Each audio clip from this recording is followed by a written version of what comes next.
Bienvenue sur Africa 24 dans cette nouvelle édition du Non-Stop Info. Voici les titres de l'actualité. Discours sur l'état de la nation du président algérien Abdelmadjid Tebboune. Le chef de l'État s'est adressé aux deux chambres du Parlement le 25 décembre. L'occasion pour lui de dresser un bilan de son mandat à un an de la prochaine présidentielle.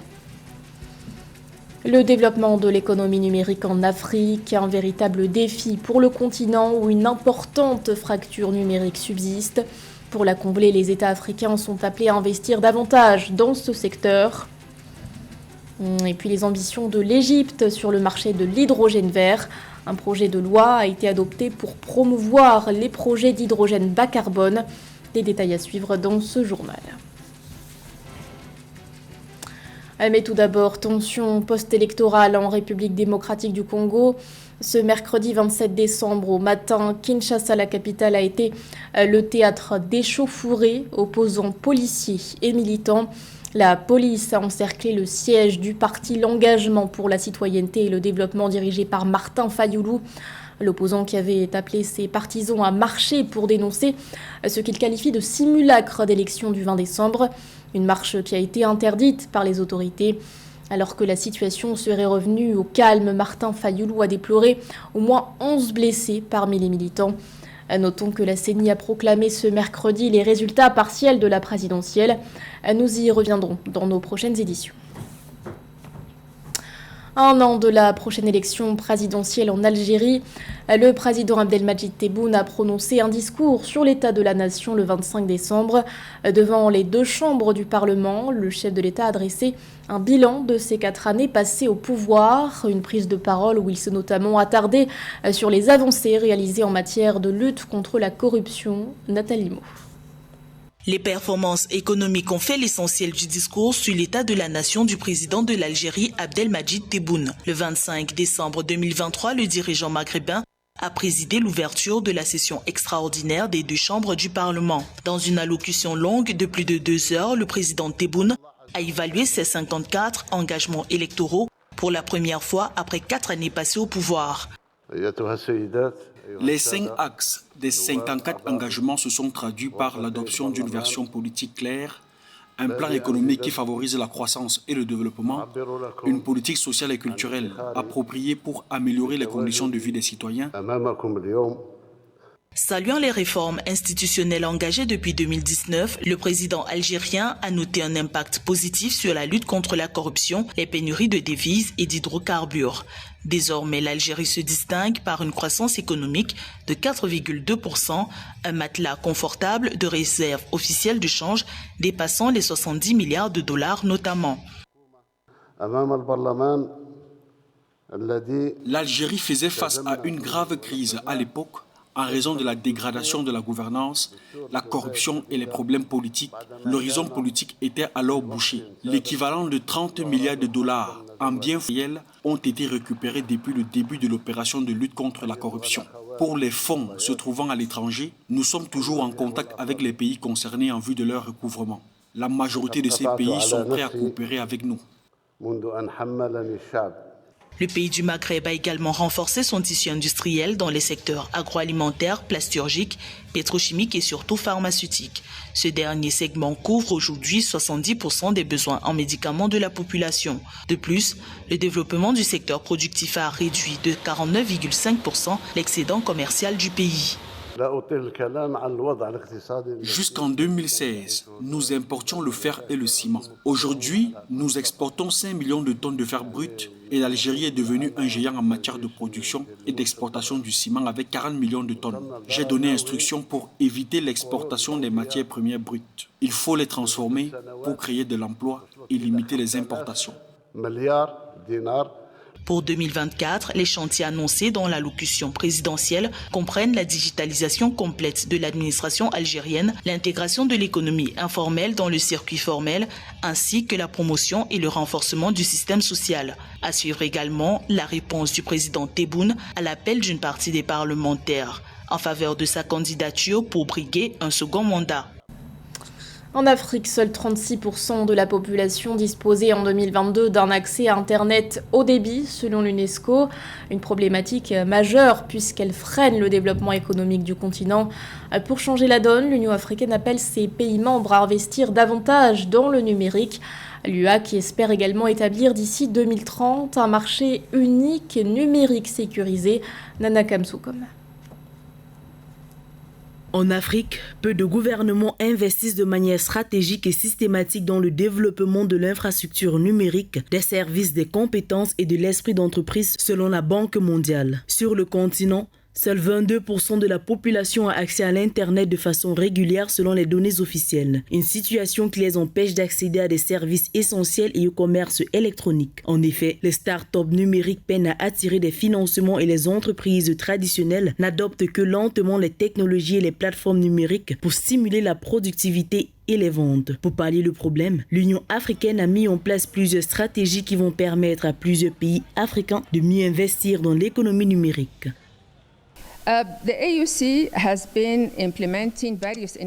africaine a mis en œuvre diverses initiatives visant à accélérer l'accès à l'énergie, ce qui devrait contribuer à la mise en place de services numériques de qualité. Le secteur de l'énergie a également tout à gagner du secteur numérique en améliorant l'efficacité opérationnelle des systèmes énergétiques et en apportant des solutions numériques.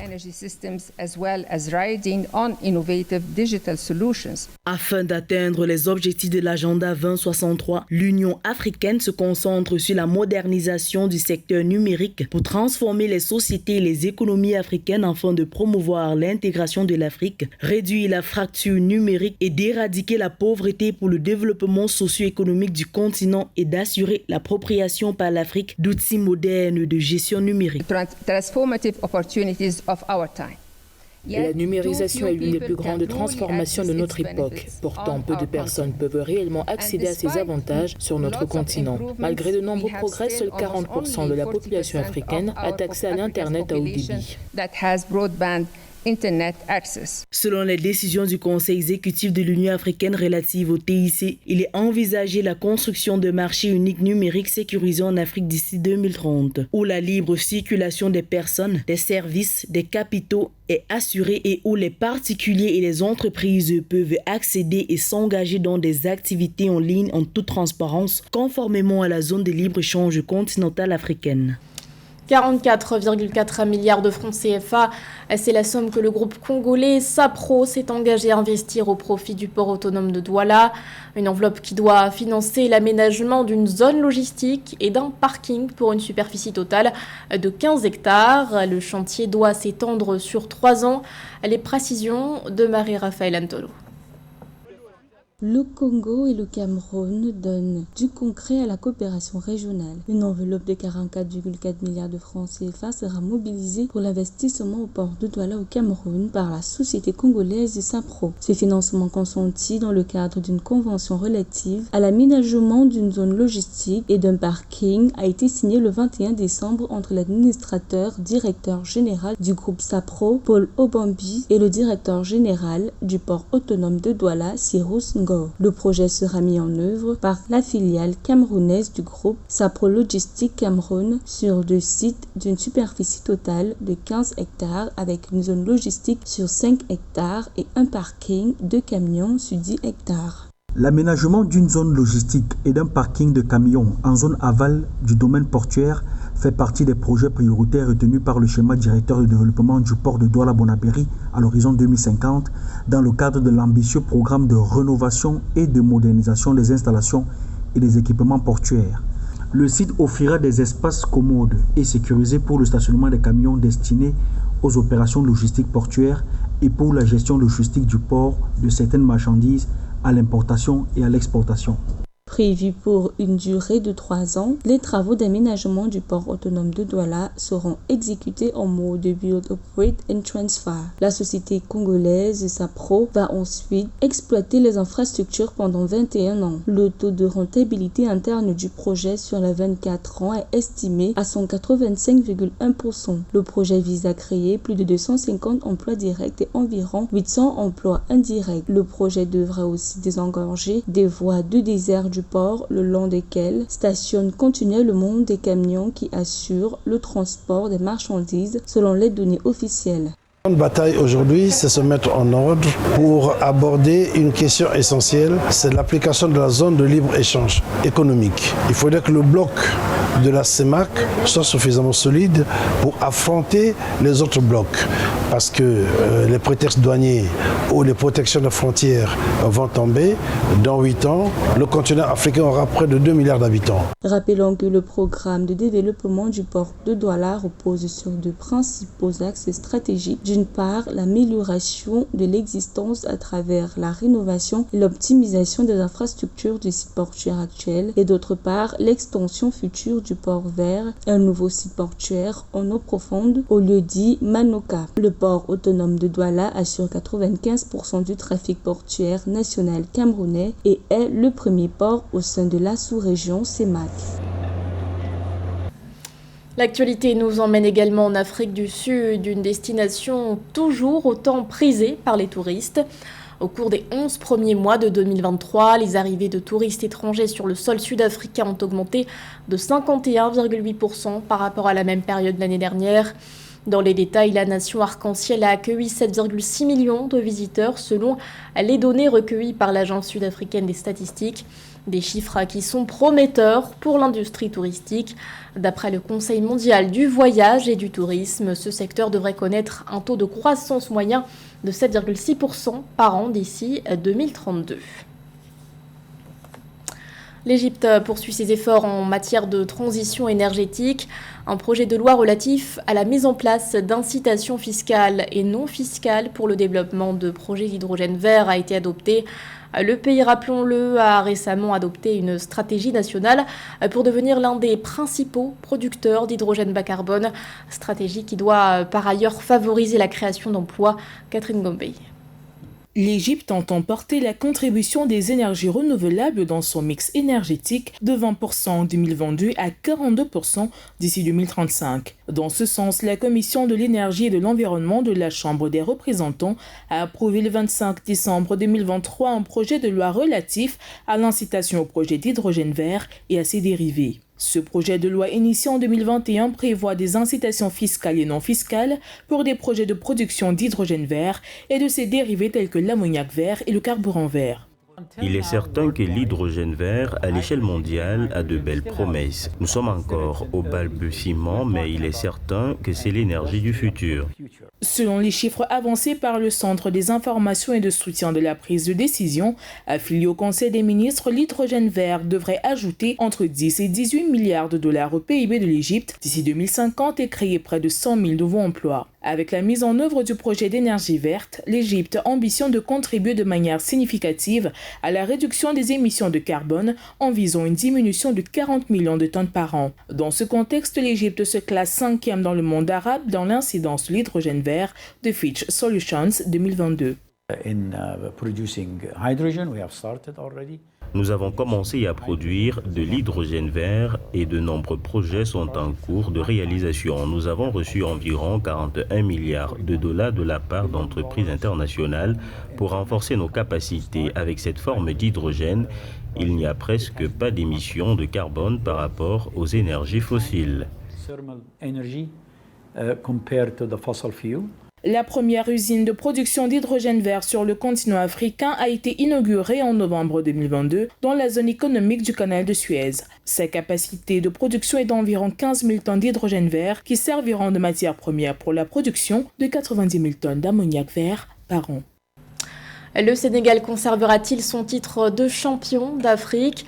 Alors que la CAN 2024 s'ouvre le mois prochain en Côte d'Ivoire, les Lions de la Teranga font partie des favoris de cette compétition.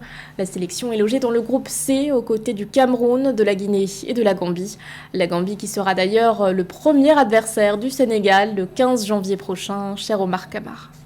Le Sénégal, également connu sous le nom de Lions de la Teranga, est l'une des équipes nationales de football les plus prometteuses d'Afrique. Après son sacre en 2021, son palmarès impressionnant et ses solides performances lors des éliminatoires de la Coupe d'Afrique des Nations qu'en 2023, l'équipe attend beaucoup du prochain tournoi qui se tiendra en Côte d'Ivoire du 14 janvier au 11 février 2024. En ce qui concerne le palmarès de l'équipe nationale du Sénégal à la CAN, les Lions de la Teranga ont connu des succès notables au cours des dernières années. Ils ont atteint la finale de la compétition à 2 reprises, en 2022 et en 2019, mais ont réussi à remporter le titre en 2021. Ces performances témoignent de la qualité et de la détermination de l'équipe sénégalaise. En tant que champion d'Afrique, le Sénégal fait partie parmi les premiers favoris de cette compétition. Nous allons à la CAN pour conserver ce titre, pour une deuxième fois d'affilée. Mais vous savez, la Côte d'Ivoire est venue au Sénégal prendre la CAN en 92. Pourquoi pas les Lions ne vont pas aller à Abidjan pour prendre ce trophée pour la deuxième fois? Mais ça sera très difficile parce que ça sera l'équipe à battre de cette compétition. Pendant les éliminatoires de la CAN 2023, le Sénégal a brillé en terminant en tête de son groupe avec une série de victoires convaincantes. Sous la direction de leur talentueux entraîneur Aliou Cissé, les Lions de la Teranga ont démontré leur capacité à jouer un football offensif et discipliné. Les joueurs clés tels que Sadio Mané, Kalidou Koulibaly et Idrissa Gana Gueye ont été des piliers de l'équipe, contribuant à sa réussite. Vous savez, le Sénégal a couru depuis longtemps derrière ce trophée avant de l'avoir. Depuis qu'ils ont eu cette trophée au Cameroun, l'équipe s'est renforcée, l'équipe est aguerrie, l'équipe a une force mentale extraordinaire. Certes, tout se tourne autour de Sadio Mané, mais l'espérance est là, le collectif est là, l'argne, surtout son coach qui a un esprit de gagneur, de coach Aliou Cissé. Cependant, malgré ses succès, l'équipe nationale du Sénégal présente également des faiblesses qui pourraient être exploitées par les adversaires lors de sa prochaine édition de la CAN 2023 en Côte d'Ivoire. Une des principales préoccupations est la dépendance excessive à certains joueurs clés. Si ces joueurs ne sont pas en forme ou subissent des blessures, cela pourrait affaiblir l'équipe de manière significative. C'était le journal de la rédaction. Merci de l'avoir suivi. L'actualité continue sur Africa 24.